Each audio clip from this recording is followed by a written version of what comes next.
Have you ever wondered why one small cup of coffee can turn you from a zombie into a fully functioning human being in under 20 minutes? What if I told you that caffeine, the most used drug on the entire planet, is basically tricking your brain into feeling awake? It's not giving you energy, it's stealing your ability to feel tired. Stick around, because by the end of this video, you'll never look at your morning coffee the same way again. Today we're diving deep into how caffeine affects your brain and your body.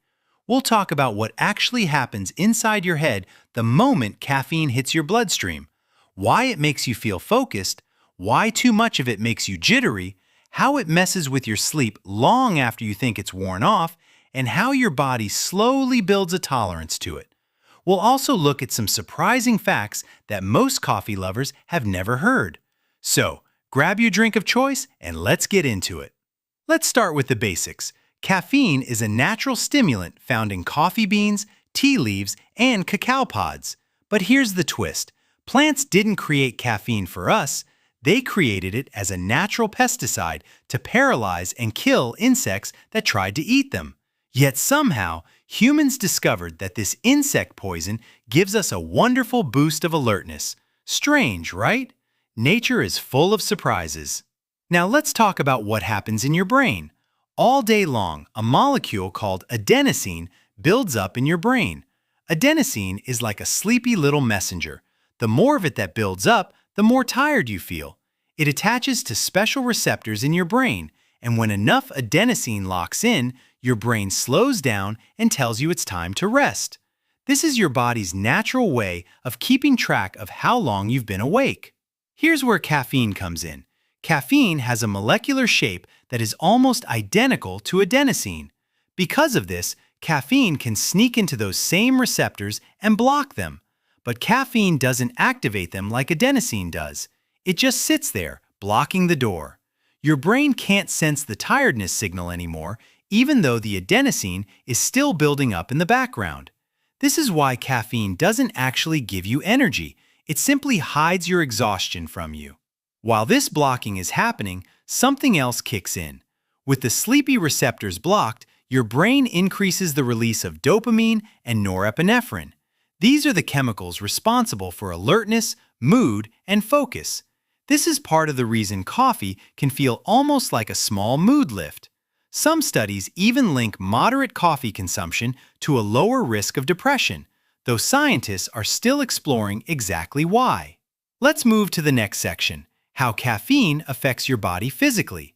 Around 15 to 45 minutes after you drink it, caffeine reaches peak levels in your bloodstream. Your heart rate can increase slightly. Your blood vessels may narrow in some areas and widen in others. This is actually why caffeine is added to some headache medications. It helps other painkillers absorb faster and more effectively.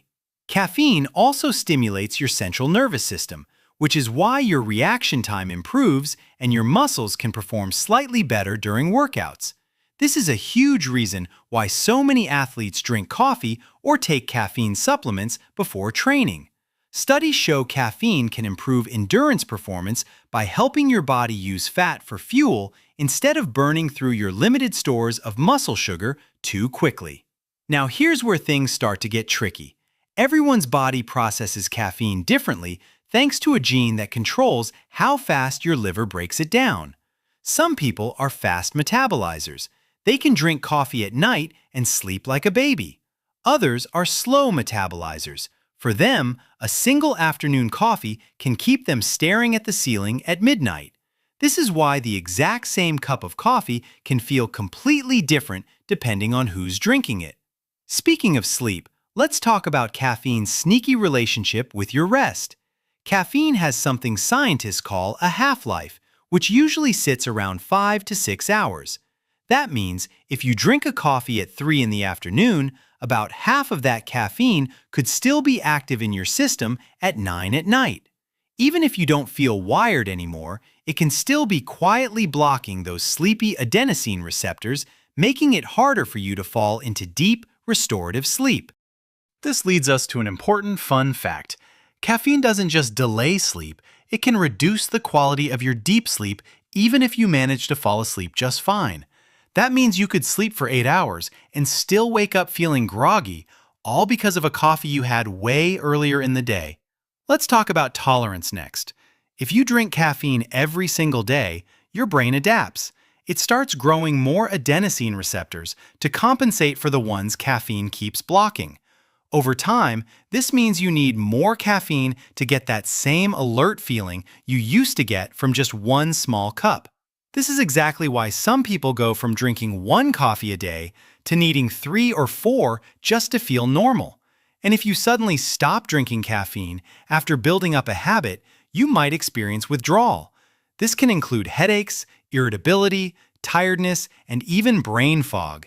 This happens because your brain now has extra adenosine receptors, and without caffeine blocking them, all that built-up adenosine floods in at once, making you feel unusually sluggish for a few days.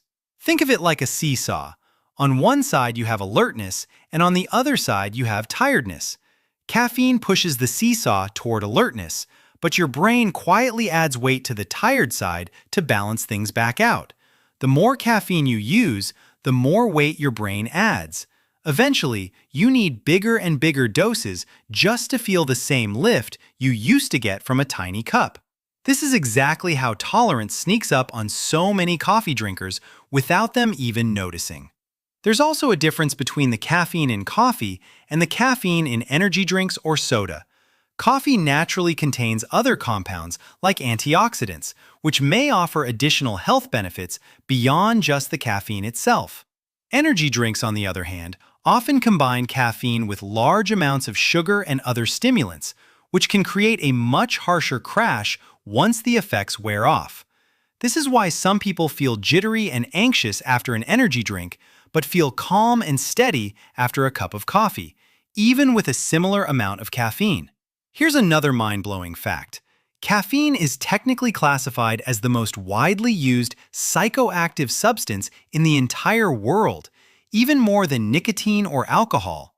Around 90% of adults consume it regularly in some form, whether that's coffee, tea, energy drinks, chocolate, or soda. One more surprising fact before we move on. Caffeine can actually improve your memory formation, at least in the short term.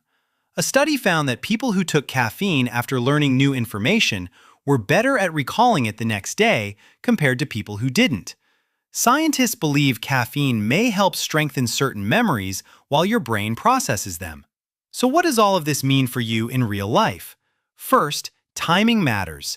If you want to avoid sleep problems, try to have your last caffeine intake at least 6 to 8 hours before bedtime.